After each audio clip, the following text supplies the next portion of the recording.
2022 TET উত্তীর্ণদের বিক্ষোভ, বিশেষভাবে সক্ষম চাকরি প্রার্থীরা ফের রাজপথে। মিছিল শুরুর আগেই পুলিশ তাদের আটকে দেয়। 2022 টেট উত্তীর্ণদের বিক্ষোভ, বিশেষভাবে সক্ষম চাকরি প্রার্থীরা নিজেদের দাবিতে অটল থেকে সোচ্চার হয়ে আবারও রাজপথে। মিছিল শুরুর আগেই পুলিশ তাদের আটকে দেয়। পাশাপাশি পুলিশের বিরুদ্ধে একাধিক অভিযোগ তাদের।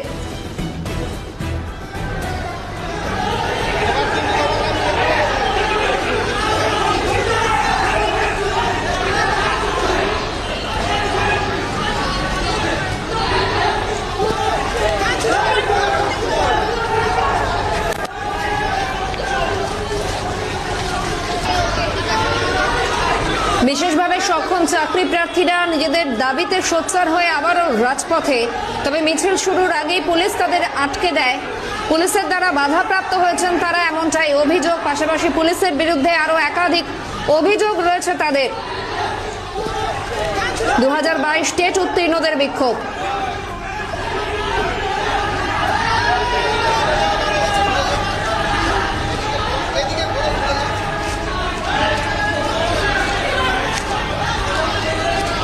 সরাসরি এই মুহূর্তে সঙ্গে রয়েছেন প্রতিনিধি দীপাঞ্জনা। দীপাঞ্জনা, কিছুক্ষণ আগেও আমরা ছবিটা দেখেছিলাম। বিশেষভাবে সক্ষম চাকরি প্রার্থীরা আবারও রাজপথে। এখন 3টে বেজে গিয়েছে, এখন ঠিক কি ছবি, কি বলছেন তারা?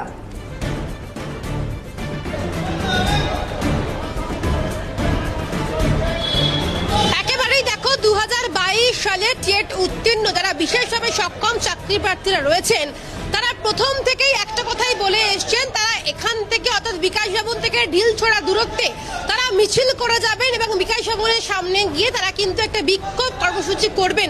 সেক্ষেত্রে তারা এক পাও না এগোতেই পুলিশের বাধার মুখে পড়তে হয় এই বিশেষভাবে সক্ষম চাকরি প্রার্থীদের। তোমাকে ছবিটা আরো একবার দেখানোর চেষ্টা করব। ইতিমধ্যে তুমি দেখতে পাচ্ছ একেবারে ঢিলছোড়া দূরত্বে যারা রয়েছে বিশেষভাবে সক্ষম চাকরি প্রার্থীরা, তো তাদের কিন্তু পুলিশের সাথে কথা বলার পরে কিন্তু তারা এখানেই বসে পড়েছেন। বসে পড়ে তারা বিক্ষোভ দেখাচ্ছেন।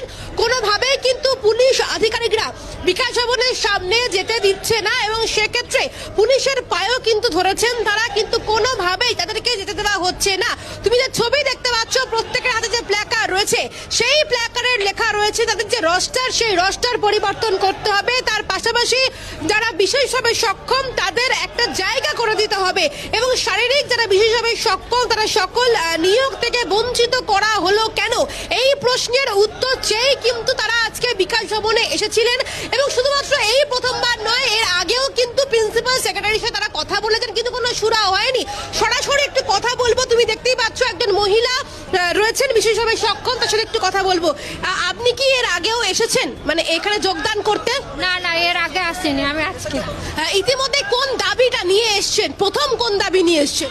আমাদের অধিকার আমাদেরকে ফিরিয়ে দিতে হবে। আর আমাদের অধিকারটা থেকে বঞ্চিত করা হলো কেন? মানে এসসিরা, লোকোমোটর যারা আছে তারা প্রতিবন্ধী, আর আমরা এসসি নাই বলে আমরা প্রতিবন্ধী না, এটা আবার কেমন? এর আগেও তো প্রিন্সিপাল সেক্রেটারির সাথে কথা বলা হয়েছিল, কথা বলেছিলেন। তার পাশাপাশি নাওসাদ সিদ্দিকী তিনিও এসছেন। আপনারা তো শশীবাজা ম্যাডামের সাথেও তো গিয়ে কথা বলেছেন। কোন দিকে এগোচ্ছে এই যে সবটাই? আপনারা বলছেন রস্টার পরিবর্তন করতে হবে, দাবি করছেন এত কিছু, তারপরেও আজকে বিশেষভাবে সক্ষম আপনাদেরকে এইভাবে প্রতিবাদ করতে হচ্ছে, কি বলবেন? আমরা গত 2 তারিখে এসেছিলাম। সেখানে ভাইজান সঙ্গে আমাদেরকে নিয়ে এসেছিল, কিন্তু সেদিনকে সমাজ কল্যাণ দপ্তরের ম্যাডাম শশী ভাজা উনি ছিলেন না।